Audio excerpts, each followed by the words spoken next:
Alright. How many of y'all watched the Super Bowl yesterday? Alright.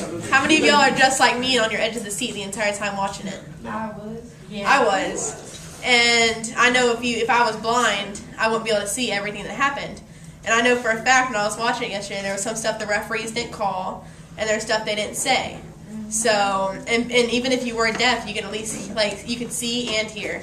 Or not hear, but see what they said on the thingies.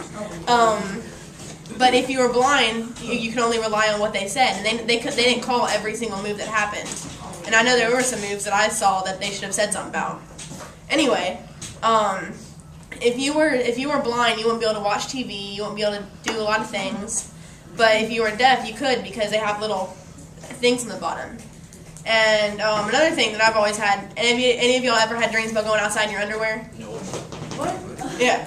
If you were blind, who knows, you might put on your Christmas reindeer boxers and walk outside. You don't want that to happen, do you? Nope.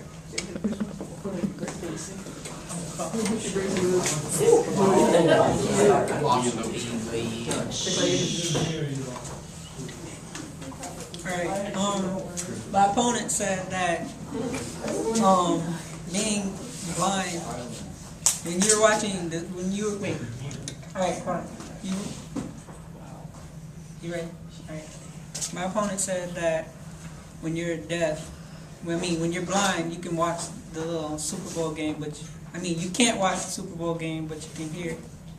Well, when you're deaf, you can't hear, but when you're watching the Super Bowl, yeah, you can see, but when you're watching the game, you can't hear because you're deaf. So basically, you'll be missing all the important calls and stuff. When you're blind, you can't see, but you can hear. So basically, that's giving you advantage of where you're at and what you're doing.